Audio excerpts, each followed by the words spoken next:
Hello guys everyone, कैसे हैं आप लोग। आप देख रहे हैं my YouTube channel the Mughal heaven में आप लोगों का स्वागत है।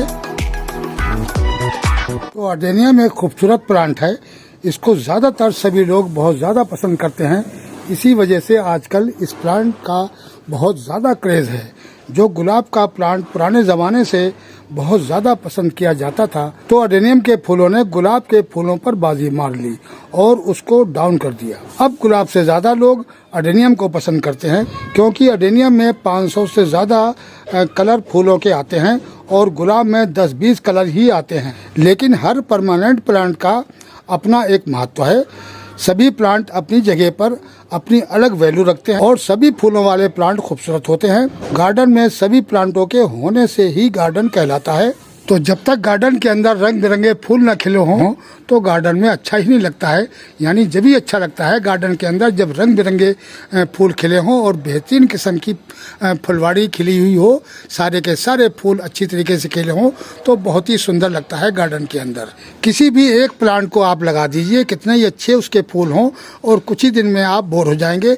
और जब रंग बिरंगे फूल गार्डन के अंदर खिलते हैं तो फिर आपकी तबीयत लगती है। प्लांट को अच्छी तरीके से रोजाना देखते रहते हैं कि एक से एक बेहतरीन किस्म का फूल अपने गार्डन के अंदर जब खिलता है तो तबीयत खुश हो जाती है और दिल लगता है कि गार्डन के अंदर ही बैठा रहूं। और फिर ज़्यादातर बाहर से भी लोग आते हैं और काफ़ी फ़ोटो वगैरह खींचते हैं, तो बहुत ही अच्छा लगता है। एक से एक रंगीन फूल खिलता है।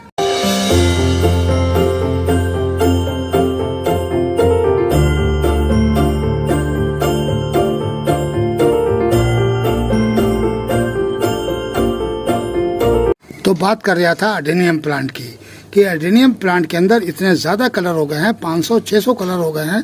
और यही हर गार्डनर चाहता है कि हमारे पास ज़्यादा से ज़्यादा अडेनियम के कलर हो जाएं। और कहीं भी उसको नया कलर दिखता है तो वो ख़रीद के ले आता है। तो किसी किसी के पास खरीदते खरीदते 400, 500 प्लांट हो गए हैं अडेनियम के। और मुझे खुद भी कहीं कोई नया प्लांट दिखता है तो मैं भी ख़रीद के ले आता हूँ। और बहुत ज़्यादा अडेनियम मैं ख़रीद चुका हूँ। काफ़ी अडेनियम मेरे मर गए और काफ़ी अभी भी मौजूद हैं। तो अब हम ज़्यादातर अडेनियम को ग्राफ्ट कर लेते हैं। तो आज हम ग्राफ्टिंग के बारे में ज़्यादातर जोर डालेंगे कि अडेनियम की ग्राफ्टिंग जो है वो ज़्यादा से ज़्यादा करनी चाहिए, ताकि हमारे पास ढेर सारे कलर हो जाएं। कहीं भी हमको नए कलर का अडेनियम दिखता है तो ज़रूरी नहीं कि मैं उसको ख़रीद के लाऊं। मैं एक ब्रांच ले आऊं वहाँ से और ला के अपने अडेनियम के ऊपर ग्राफ्ट कर दें। तो इस तरीके से हमारे पास कलर भी हो जाता है और हमारे पैसे भी बच जाते हैं और एक नया प्लांट हमारे पास नए कलर का तैयार हो जाता है। तो पिछली साल फरवरी के अंदर हमने 4 अडेनियम ग्राफ्ट किए थे। तो उसमें से एक ये प्लांट है, ये मैंने सिंगल ब्रांच ग्राफ्ट करी थी, टैबलेट ग्राफ्टिंग है ये। और दूसरा प्लांट ये है, इसके अंदर 2 कलर की हमने ग्राफ्ट करी थी, ये वी ग्राफ्टिंग है। और इस तरीके से मैंने 4 प्लांट जो ग्राफ्ट करे थे, 2 में डबल ग्राफ्टिंग करी थी और 2 में सिंगल ग्राफ्टिंग करी थी। तो ये पिछली साल ग्राफ्टिंग करी थी मैं 4 प्लांटों के अंदर। तो ये 4 ही ब्रांचें मुझे नए कलर की दिखी थी कहीं से, तो मैं ला के मैंने कर दी थी। लेकिन अब के साथियों हमें काफ़ी ब्रांचें मिल गई नए कलर की, तो मैं उनको सबको ले आया और नर्सरी गया था। तो नर्सरी में उनके अडेनियम को मैंने प्रून किया था। तो उससे जितनी भी ब्रांचें बची थी वो सारी ब्रांचें हम उठाकर ले आए और हमने अपने लाके प्लांटों पर ग्राफ्ट कर दी। कम से कम हमने ये 12 प्लांट जो हैं वो ग्राफ्ट किए हैं। देखिए ये इस तरीके से ये 12 प्लांट हैं जो हमने ग्राफ्ट कर दिए। अब हमारे पास रूट स्टॉक अडेनियम रहा नहीं है, और तो हमने जैसे भी हमको टकराया अडेनियम वैसे हमने उसके ऊपर ग्राफ्ट कर दी। और किसी किसी के अंदर मैंने देखिए इसके अंदर 6 या 7 ग्राफ्टिंग है एक प्लांट के अंदर, ये देखिए। और इसके अंदर है 4, ये देखिए। तो इसकी तो हमने कल पॉलीबैग हटा दी है और ये बेहतरीन किस्म का ग्रोथ भी लेने लगी है। ये 2 ब्रांचें इसके अंदर से निकल रही हैं, ये देखिए। अब इसके पत्ते अच्छी तरीके से निकल रहे हैं और बहुत अच्छी ग्रोथ कर रही है। और ये तीसरी ब्रांच है। तो साथियों आज से ये भी थोड़ी ऊपर से इसने फुटाव ले लिया है और ये भी सक्सेसफुल हो गई है। तो ये प्लांट हमारा कामयाब हो गया है। अब ये परमानेंट धूप के अंदर रख दिया और मैंने इसके अंदर परसों पानी वगैरह भी अच्छी तरीके से दे दिया है फर्टिलाइज़र का। तो ये हमारा बिल्कुल सही हो गया है और जितनी भी ब्रांचें हमने ग्राफ्ट करी थी वो सब की सब कामयाब हो गई हैं। अब साथियों ये जो प्लांट आप देख रहे हैं ये 11 प्लांट करीब 10-12 दिन से शेड के अंदर रखे हुए थे। तो आज हमने इनको भी निकाल कर धूप के अंदर रख दिया है, क्योंकि अडेनियम में जो फुटाव आता है वो लगभग 20 से 25 दिन के अंदर आ जाता है। तो इनको अब बस 8 दिन चाहिए हैं और 8 दिन के बाद इनके अंदर से पत्ते निकलने लगेंगे और हमें ऊपर से ही दिख जाएंगे सारे। जब ऊपर से पत्ते दिखने लगेंगे तो हम इनके पॉली बैग को हटा देंगे। जब आपको लगे कि हमारी ब्रांच जो है वो सक्सेसफुल हो गई है और ये पत्ते प्रोड्यूस करने लगी है तो आप फ़ौरन इसके पॉली बैग को हटा दीजिए। आप इसको उसके बाद में पॉली बैग को बिल्कुल न रखें, क्योंकि पॉली बैग के अंदर इस तरीके से जो मॉइस्चर बन जाता है पानी का और वो पत्ते को गलाने लगता है और उससे ब्रांच भी गल भी जाती है। तो जब इसके अंदर से पत्ते आपको नज़र आने लगें तब इसके अंदर पॉली बैग को बिल्कुल ना रखें और इसको अच्छी तरीके से धूप के अंदर रख दें पानी वगैरह डाल के। जब ग्राफ्ट करी जाती है तो 8 दिन पहले से पानी देना बंद कर दिया जाता है और ग्राफ्ट करने के बाद में 20-22 दिन तक इसके अंदर पानी नहीं दिया जाता है। जब इसके अंदर से पत्ते निकलने लगें और इसकी पॉली बैग को आप हटा दें तब इसके अंदर आप पानी डालिए और इसको उठाकर धूप में रख दीजिए। जिस तरीके से मैंने इस प्लांट का किया है, जब इसके पत्ते निकलने लगे इस तरीके से, तब हमने इसके पॉली बैग को हटाकर और इसको धूप में रख दिया और इसको अच्छी तरीके से पानी वगैरह भी दे दिया है। तो साथियों, ये 2 महीने जो होते हैं अडेनियम की ग्राफ्टिंग, तो इन्हीं 2 महीने के अंदर अडेनियम की ग्राफ्टिंग कर लेनी चाहिए। और जितने कलर आप नर्सरी से लाना चाहते हैं, पूरे प्लांट आप 300, 400, 500 का अडेनियम खरीद के लाते हैं और उसको लाके गार्डन में ऐड करते हैं। इस तरीके से बहुत ज़्यादा पैसा हमारे प्लांटों में लग जाता है अडेनियम खरीदने में। तो हम क्यों ना इधर उधर से ब्रांचें लाकर हम अपने प्लांटों के अंदर ग्राफ्टिंग कर लें। ये देखिए सीड पोट आ रहे हैं। इस तरीके से जब आपके पास मदर प्लांट होते हैं तो उसके अंदर सीड पोट वगैरह भी आते हैं। तो इनके आप सीड को ग्रो करिए और ढेर सारे प्लांट बना लीजिए। ये एक साइड के फली के अंदर 60 बीज होते हैं। तो पूरी जो सीड पोट दिख रहा है आपको दोनों साइड, ये दोनों में 120 बीज हुआ। तो कम से कम 100 बीज जम जाए और 20 जो है वो एक्स्ट्रा बर्बाद भी हो सकते हैं, यानी गल सड़ भी सकते हैं। लेकिन 100 प्लांट आपके बच जाएंगे और 100 प्लांट को आप 1 साल 2 साल के लिए तैयार करें और उसके ऊपर ढेर सारी अच्छे कलरों की और आपके पास भी बेशुमार कलर के अडेनियम हो जाएंगे। अब ग्राफ्टिंग करने का तरीका बहुत से लोगों को नहीं पता है और कुछ लोग तो बहुत अच्छी तरीके से करते हैं। तो हमने भी धीरे धीरे प्रैक्टिस करी। अब हम जितनी भी ब्रांचें ग्राफ्ट करते हैं, बाई चांस कोई ब्रांच ख़राब होती है, वैसे सब के सब हमारी ब्रांचें जो हैं वो सक्सेसफुल हो जाती हैं और हमारे पास ज़्यादातर ग्राफ्टेड अडेनियम मेरे पास खुद के ग्राफ्ट करे हुए ही हैं।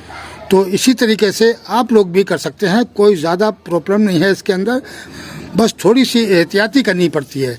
वो मैं आपको बताता हूँ कि आपने पूरी प्रक्रिया बताऊँगा आपको कि आप अपने प्लांट के अंदर किस तरीके से ग्राफ्टिंग कर सकते हैं और आपकी भी एक ब्रांच जो है वो ग्राफ्ट हो जाएगी और अच्छी तरीके से ग्रोथ भी करेगी।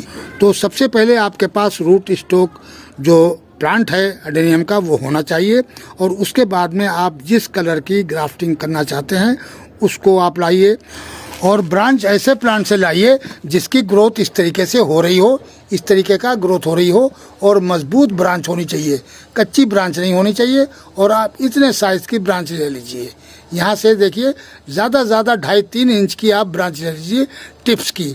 ये आसान तरीका बता रहा हूँ कि बहुत जल्दी हर कोई आसानी से कर सकता है इसको। अब आपने वो प्लांट लेना है कि जिस प्लांट के अंदर भी ग्रोथ हो रही हो इस तरीके से, तो ब्रांच में भी ग्रोथ हो रही हो और प्लस जिस पे आप ग्राफ्ट करेंगे उसमें भी इस तरीके से ग्रोथ हो रही हो। जैसे कि ये ब्रांच ग्रोथ नहीं कर रही है, मान लिया इस ब्रांच के ऊपर ग्राफ्टिंग ना करें, तो जो ब्रांच ग्रोथ कर रही है इस तरीके की, जब इसके ऊपर आप ग्राफ्ट करेंगे तो बहुत तेज़ी के साथ आपकी ग्राफ्ट जो है वो कामयाब हो जाएगी। तो इस तरीके से तो आपने प्लांट सेलेक्ट कर लेना है जिस प्लांट पर आपने ग्राफ्ट करनी है और वो ब्रांच सेलेक्ट कर लेनी है जिस ब्रांच को आपने ग्राफ्ट करना है। अब आगे की बात बताता हूँ। तो सबसे पहले आप अपने हाथों को सैनिटाइज कर लीजिए, अच्छी तरीके से धो के और हाथों को सैनिटाइज कर लीजिए। हाथों में किसी किस्म की गंदगी नहीं होनी चाहिए। फिर आप उस औजार को जिससे आप कटिंग करेंगे, यानी दोनों चीज़ों की कटिंग करेंगे, तो उस औजार को भी आप अच्छी तरीके से सैनिटाइज कर लीजिए और फिर आप उन ब्रांचों को काटिए और काटने के बाद में उसकी वी बनाइए और वी बना के आप उसको अच्छी तरीके से उसमें डाल के और कस के उसको हर तरीके से बांध दीजिए और फिर उसके ऊपर इस तरीके से पॉली बैग से उसको ढक दें। और एक बात याद आ गई है, जिस प्लांट में आपने ग्राफ्ट करनी है तो उसमें कुछ दिन पहले से पानी देना बंद कर दें। उसका पोट बिल्कुल सूखा होना चाहिए, बिल्कुल मट्टी देखिए ये बिल्कुल सूखी पड़ी है, इसमें कोई किसी किस्म का पानी नहीं देना है जब तक इसके अंदर पुटाव ना आ जाए। जब तक इसके अंदर पानी नहीं देना है। तो कुछ दिन पहले से ही पानी देना बंद कर दिया जाता है। जब सॉइल आपकी इस तरीके की प्लांट की हो, उसी प्लांट के अंदर ग्राफ्ट करें। जिस प्लांट के अंदर अगर नमी भी मौजूद है, यानी प्लांट गीला है, उसके अंदर नमी मौजूद है, मॉइस्चर मौजूद है, ऐसे प्लांट के अंदर ग्राफ्टिंग मत करें। अगर ग्राफ्टिंग कर देंगे तो आपकी ग्राफ्टिंग फेल हो जाएगी। जब 20-25 दिन हो जाएं आपकी ग्राफ्टिंग करे हुए प्लांट को, तो उसको अच्छी तरीके से ऐसे देखिए आप पॉली बैग के अंदर से, तो इस तरीके से उसके टिप्स पे दिख जाएगा और टिप्स पे लीव्स दिख जाएंगे। जब टिप्स पे पत्ते दिखने लगे तब आप इसके पॉली बैग को हटा दीजिए और हटाने के बाद में आप इसको धूप में रख दीजिए और उसको अच्छी तरीके से पानी भी दे दीजिए। तो पूरा 1 महीना लग जाता है, एडेनियम को सूखा रखा जाता है बिल्कुल, तब ग्राफ्टिंग 100% कामयाब हो जाती है। अगर आप प्लांट के ऊपर तरस खा गए कि ये प्लांट सूखा पड़ा हुआ है, मर जाएगा, ख़राब हो जाएगा, तो अगर आपने पानी डाल दिया तो 100% जो ग्राफ्ट है वो ख़त्म हो जाएगी। ग्राफ्ट कभी कामयाब नहीं होगी। प्लांट तो आपका सही हो जाएगा, प्लांट में पानी दे दिया आपने तो प्लांट का तो भला हो गया, लेकिन ग्राफ्ट जो है वो ख़राब हो जाएगी। क्योंकि मैंने बहुत ग्राफ्ट इस तरीके से, जब मुझे पता नहीं था, हमने ग्राफ्टिंग करते हुए लोगों को देखा तो वैसे ही मैंने भी करा, लेकिन हम पानी उसी तरीके से देते रहे और हमारी ग्राफ्ट कामयाब नहीं होती थी। 2-3 साल हम परेशान रहे कि हमारी ग्राफ्ट क्यों नहीं चल रही। हमने भी उसी तरीके से करा है, लेकिन हमारी ग्राफ्ट कामयाब नहीं हो रही है। तो फिर हमें धीरे धीरे पता चला कि इसको पहले से पानी देना बंद कर दिया जाता है, और जब तक पानी नहीं दिया जाता है, जब तक इसके अंदर से फुटाव ना आ जाए, हमारी ग्राफ्ट सक्सेसफुल ना हो जाए, जब तक इसके अंदर से पानी बिल्कुल ना दें। इसका पॉली बैग हटाने के बाद में ही पानी दें इसके अंदर। तो साथियों, इस तरीके से मैंने देखिए सारे अपने ग्राफ्ट एडेनियम बाहर धूप के अंदर रख दिए हैं। अब इसका हम पॉली बैग 8 दिन के अंदर हटा देंगे, क्योंकि इसके अंदर से हल्का हल्का फुटाव दिखने लगा है। थोड़े बहुत ही पत्ते दिखते ही फ़ौरन में इसकी पॉली बैग को हटा देंगे और फिर इसको हम पानी देंगे अपने एडेनियम को। तो साथियों, इस तरीके से आप भी अपने प्लांटों पे ग्राफ्ट कर सकते हैं। बहुत ही ईजी है, बस थोड़ी सी एहतियाती रखनी पड़ती है, सफाई रखनी पड़ती है, हाथों की भी और छुरी की भी और प्लांट की भी। सफाई इसमें बहुत चाहिए, ये भी एक तरीके का ऑपरेशन है, और ऑपरेशन में अगर ज़रा भी गंदगी लग जाती है तो फ़ौरन उसमें वायरस पैदा हो जाता है और उसमें फंगस लग जाती है। तो इस वजह से इन बातों का ध्यान रखना है, सिर्फ सफाई का। और दूसरे, जब आप ग्राफ्ट कर दें, इसके ऊपर पॉली बैग ढक दें, तो इसको उठा के कम से कम 8-10 दिन के लिए शेड के अंदर रख दें। और शेड के अंदर भी ऐसी जगह रखें जहां हवा की क्रॉसिंग हो, यानी हवा आर पार से निकलती हो, ऐसी जगह पर आप इस प्लांट को रखें। तो 10-12 दिन तक आप उसको अंदर रखें।